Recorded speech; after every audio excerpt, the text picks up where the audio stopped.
sages and demigods are placed into illusion. As one is bewildered by the illusory representations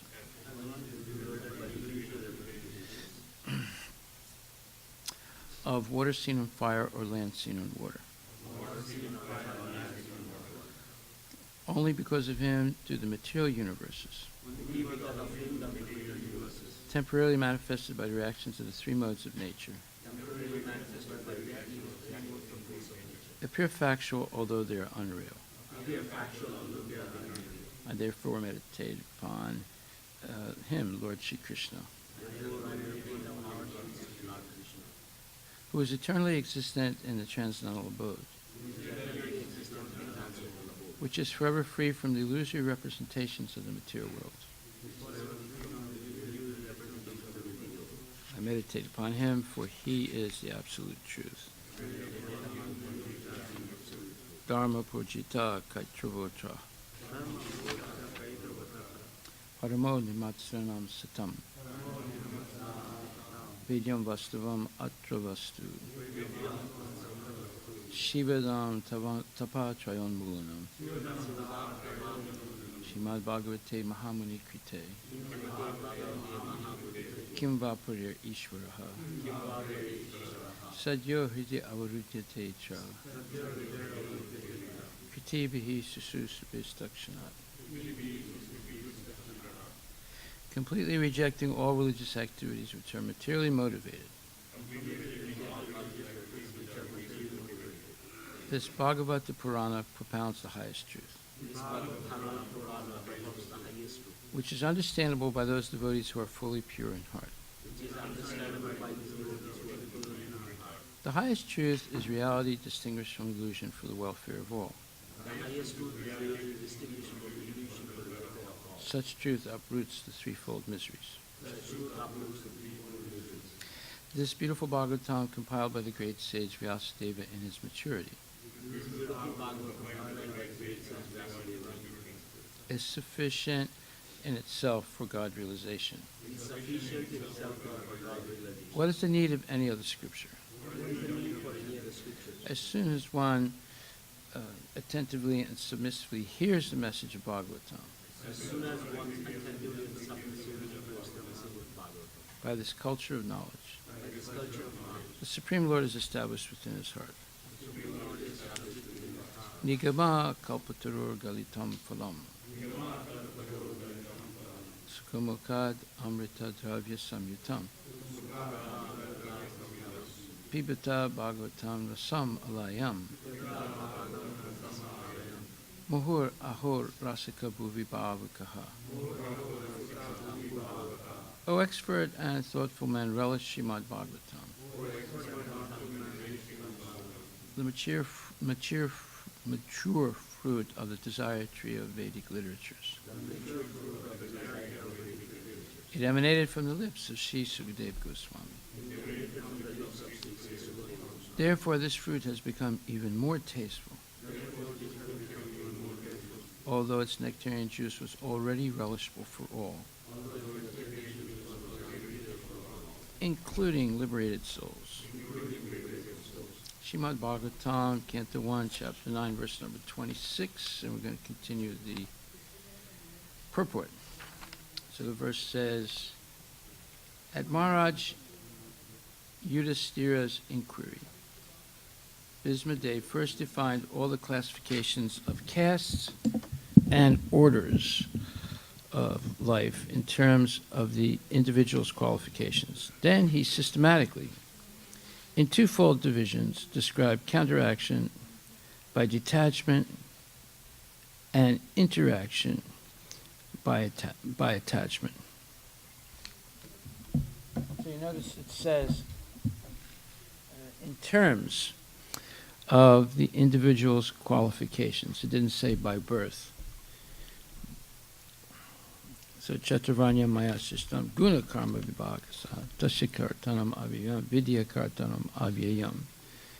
So in the 4th chapter, I think it's 13th verse, it says that the Lord created the 4 divisions of society. That's the Varna varnas according to quality and form, not by birth. And here it's also confirmed in terms of the individual's qualifications. Okay, so now and we're going to try and understand what it says that then Ismadev described counteraction by detachment and interaction by attachment. Okay, let's see what that means. Continuing, the Vaishyas, the members of the mercantile communities, are especially advised to protect the cows. Cow protection means increasing the milk production, namely curd and butter. Agriculture and distribution of the foodstuff are the primary duties of the mercantile community, backed by education in Vedic knowledge and trained to give in charity. As the Kshatriyas are given charge of the protection of the citizens, Vaishyas are given the charge of the protection of animals. Animals are never meant to be killed.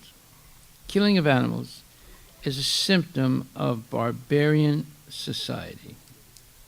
Well, that's condemnation of all the meat-eating Muslims, the meat-eating Christians, the meat-eating Buddhists, and all other meat eaters. They say you're not supposed to kill any animals. Killing of animals is a symptom of barbarian society. For a human being, agricultural produce, fruits and milk are sufficient, and compatible foodstuffs. The human society should give more attention to animal protection. The productive energy of the laborer is misused when he is occupied by industrial enterprises. Industry of various types cannot produce the essential needs of man, namely rice, wheat, grains, milk, fruits, and vegetables.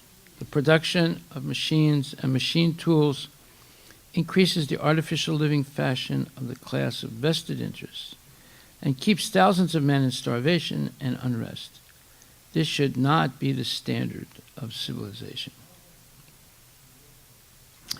The Sudra class is less intelligent and should have no independence.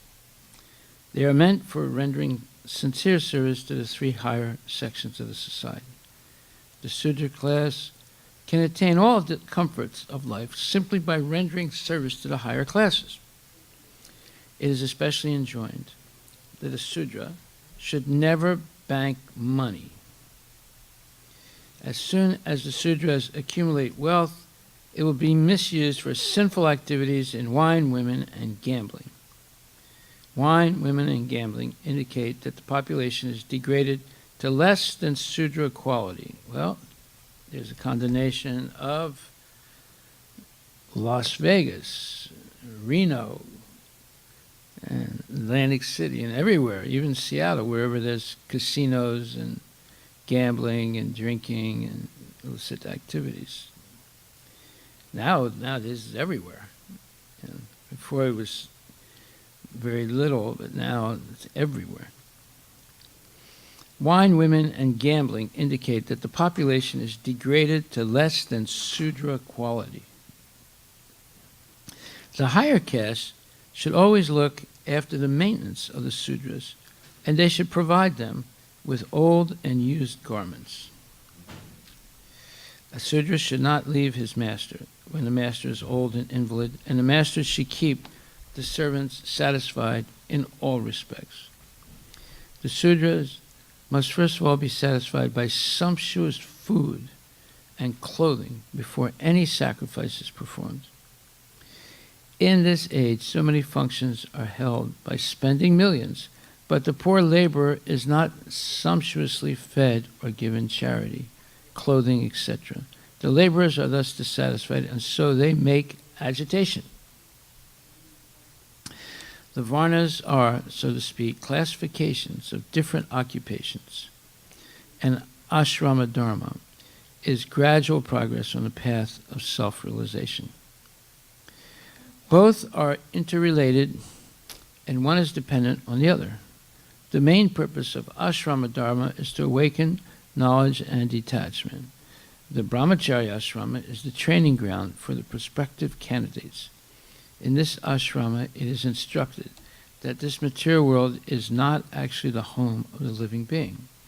The conditioned souls under material bondage are prisoners of matter, and therefore self-realization is the ultimate aim of life. The whole system of ashrama dharma is a means to detachment. One who fails to assimilate the spirit of detachment is allowed to enter into family life with the same spirit of detachment. Therefore, one who attains detachment may at once adopt the fourth order, namely renounced, and thus live on charity only, not to accumulate wealth, but just to keep body and soul together for ultimate realization. Household life is for one who is attached, and the vanaprastha and sannyasa orders of life are for those who are detached from material life. The brahmacharya ashrama is equally meant for training both the attached and the detached. Okay, so now we get an idea why he's saying counteraction by detachment and interaction by attachment. So counteraction by detachment.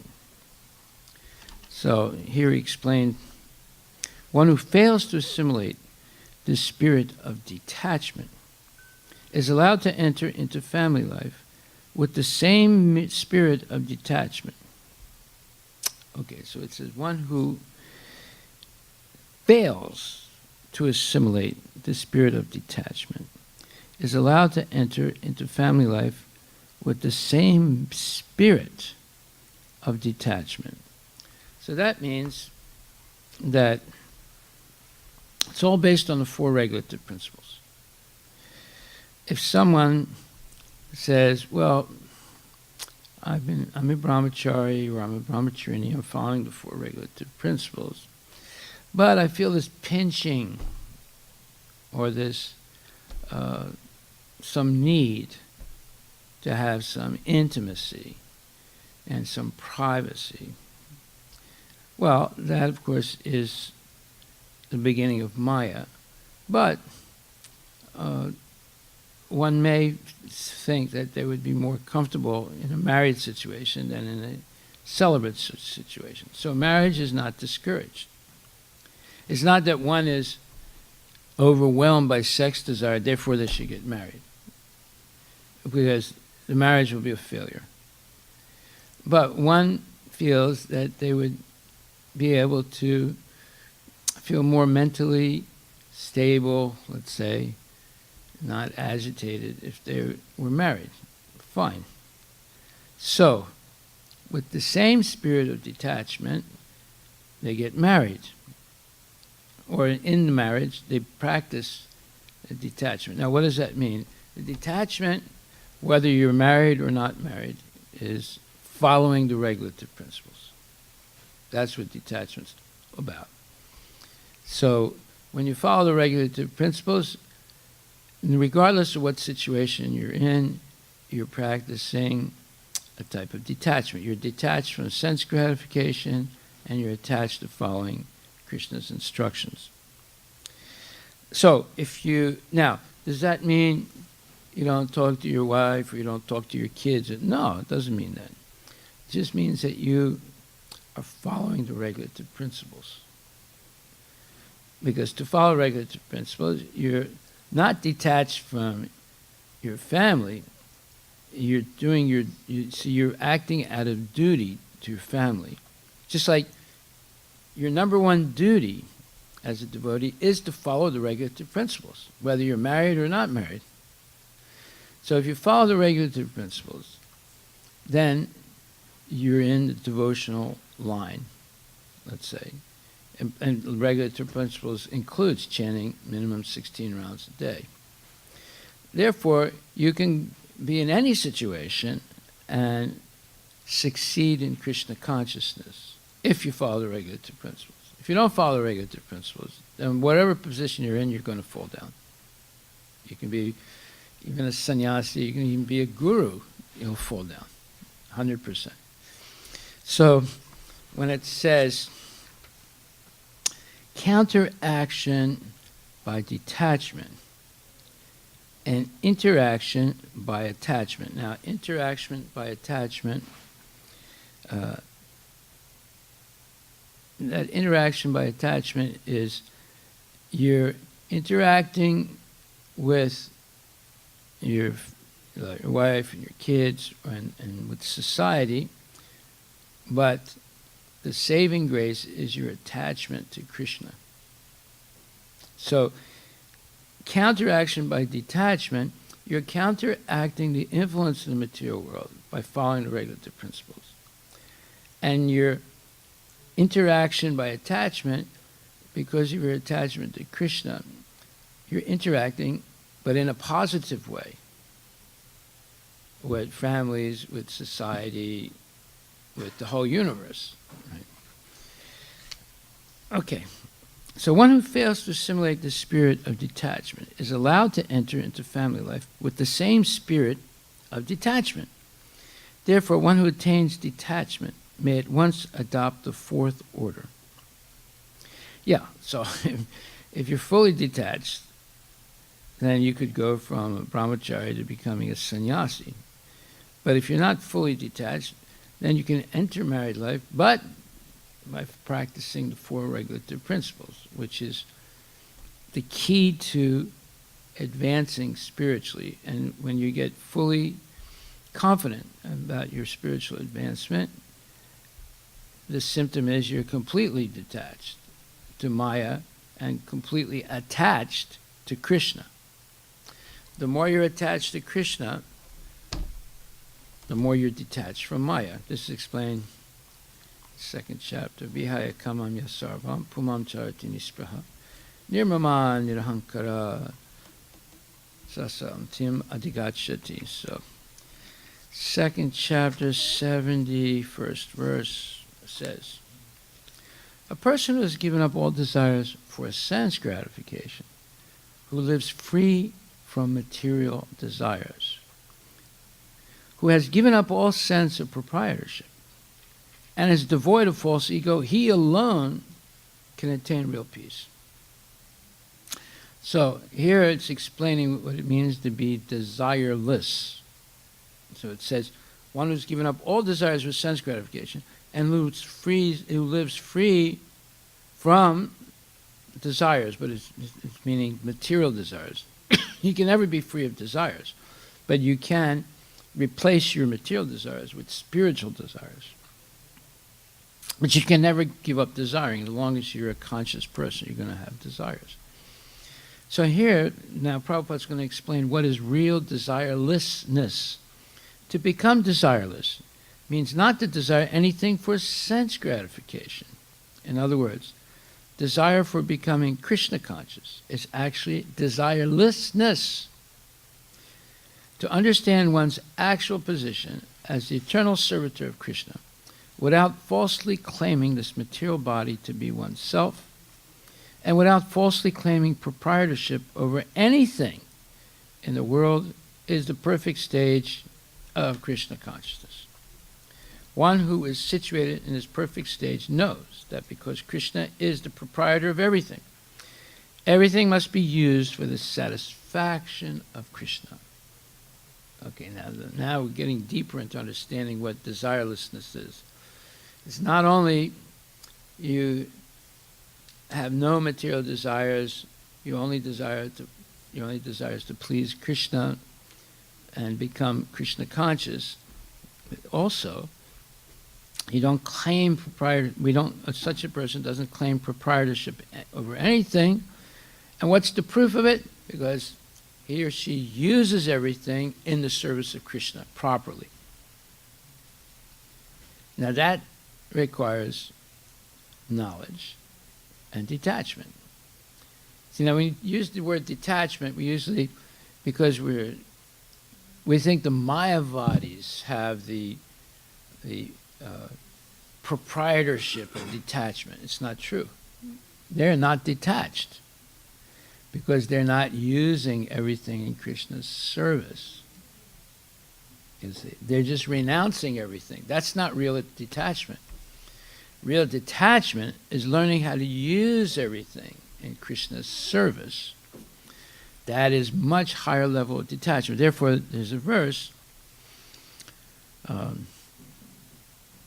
Anasaktasya Vishayan Yatar Utpayunjitaha Nirmanda Krishna Sambandha Yukta Vairagyam Uchyate. Prapachikataya Hari. Okay, let me find that verse. Prapachikataya Buddha Hari Sambandha Vastuna. Mumukshubi Patityago Vairagyam Falgu Katyate. When a person eager to achieve liberation renounces things related to the Supreme Personality of Godhead, thinking them to be material, their renunciation is called incomplete. So that's a description of the Mayavadis. If there's something that can be used in Krishna's service and you don't use it in his service, that's incomplete renunciation. It's not real renunciation. So that's what the Mayavadis do. They renounce everything. They renounce the deities. They renounce offering food to deities. They renounce everything, right? They renounce Krishna. But what kind of detachment is that? That's not real detachment. Real detachment is learning how to use everything in Krishna's service. Say. So renunciation is complete when it is in the knowledge that everything in existence belongs to the Lord and that no one should claim proprietorship over anything. One should understand that factually nothing belongs to anyone. Then where is the question of renunciation? See, that's everything belongs to Krishna. So you can't renounce anything that didn't belong to you in the first place. Right? And there's no question of attachment because everything belongs to Krishna. How can you be attached to something that doesn't belong to you? So there's no question of attachment or detachment. It's only a question of dedication. Everything should be dedicated to the service of Krishna. Once you understand that factually nothing belongs to anyone, then where is the question of renunciation? One who knows that everything is Krishna's property is always situated in renunciation. Since everything belongs to Krishna, everything should be employed in the service of Krishna. This perfect form of action in Krishna consciousness is far better than any amount of artificial renunciation by a sannyasi of the Mayavadi school. Wow, there it is. This is by Srila Rupa Goswami in his Bhakti Rasamrita Sindhu, 1-258. Okay, so now we understand what it means by counteraction by detachment and interaction by attachment.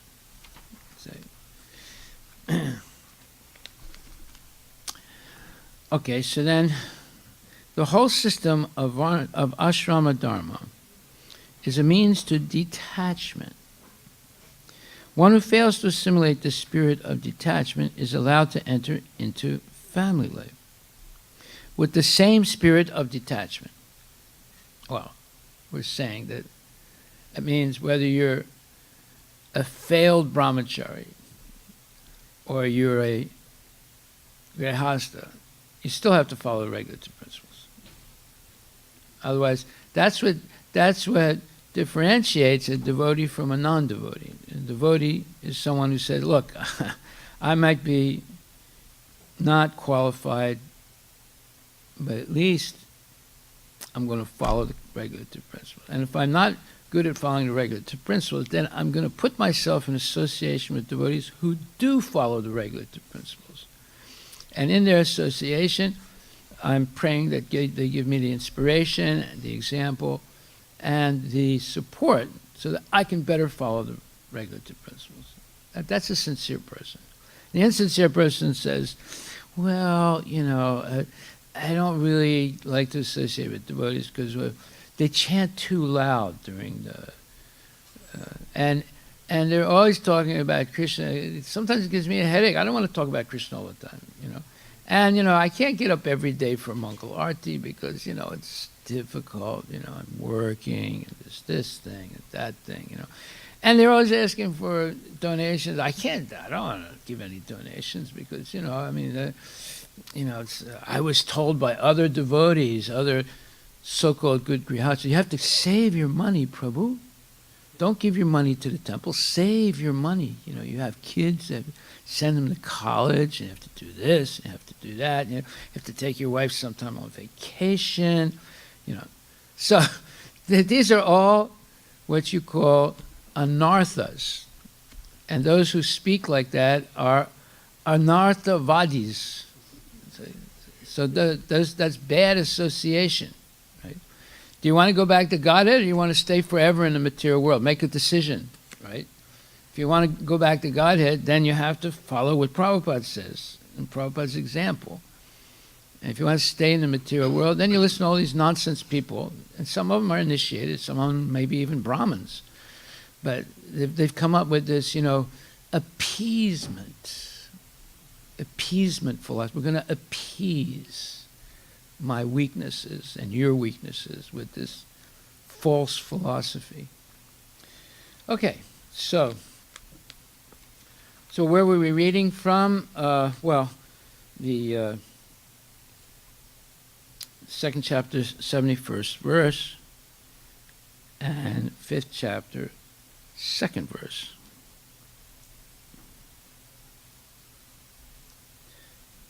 It's good to know this subject. This is a big subject. This is more advanced than just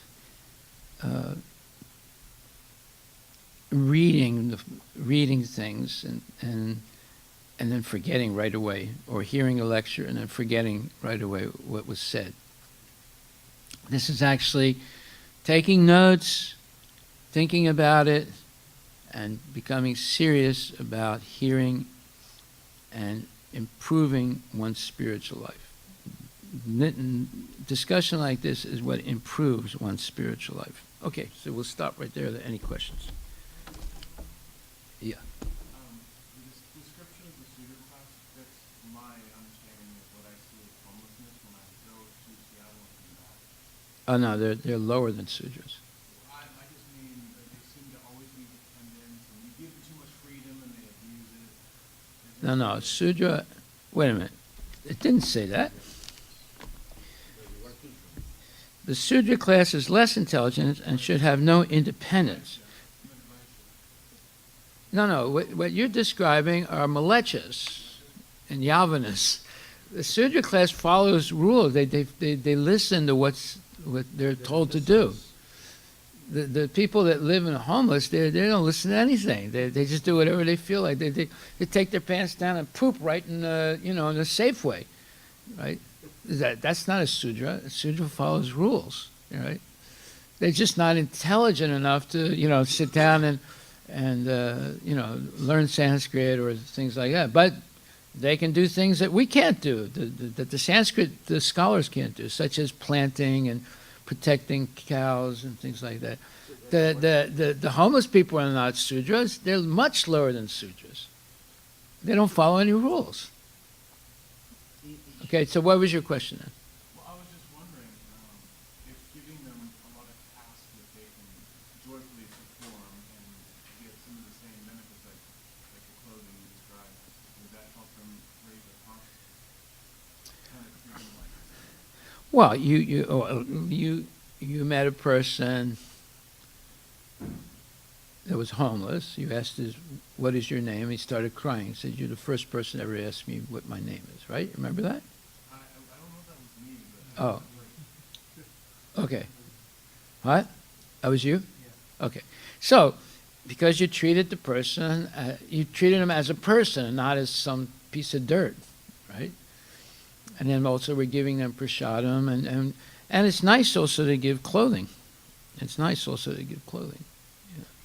So, therefore, you treat them nicely, and then, the ones that are a little bit sincere, they think, well, you're good people, I'm gonna regularly come and have your food.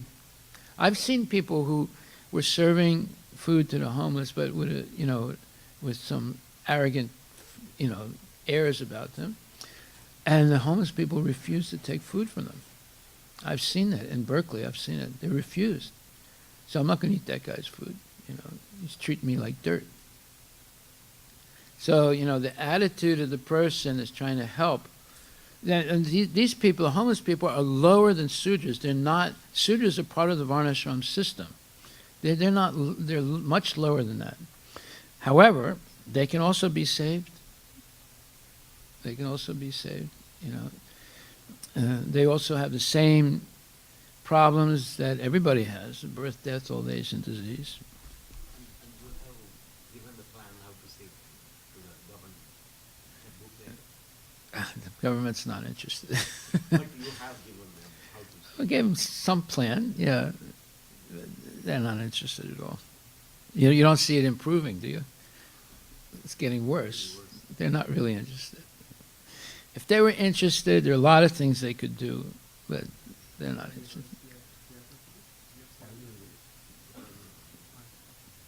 It's like this. You pour water on the fire with one hand, and you pour gasoline with the other. See? So, because of their educational system, that the government has control over it, they're producing, it's factory production of lower than Sudras. As soon as you graduate college, you're lower than a Sudra. Sudra at least follows instructions. These people don't follow any instructions. Why is it lower? I mean, I know, but just No, Sudras follow instructions. You see? so this people don't. They don't follow any. If you tell a person stop eating meat, they say, "Well, go to hell."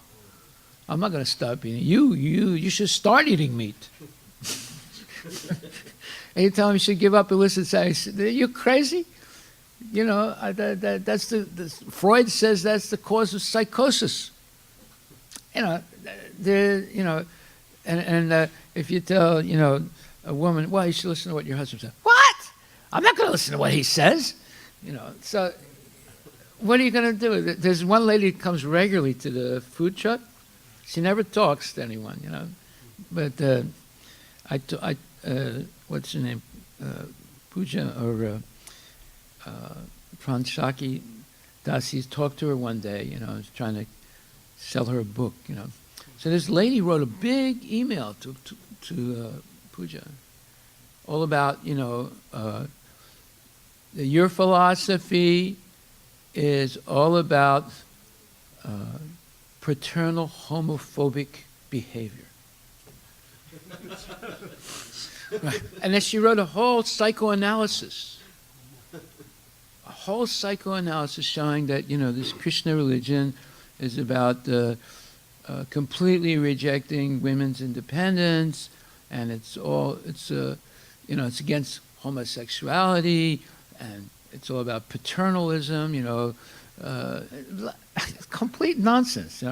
So one day, because she comes every week, one day I sat down next to her, I talked to her, and I started explaining about psychoanalysis and this thing and that thing, and she was like taken a little bit aback because she thought that, Hare Krishnas don't know anything, right?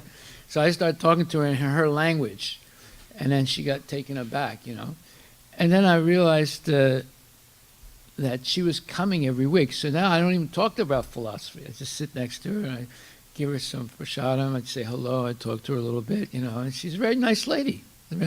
But her mind has got all this crap in it that she learned in college, And how are you going to get that out of their mind? Only through kindness, only through gentleness, not.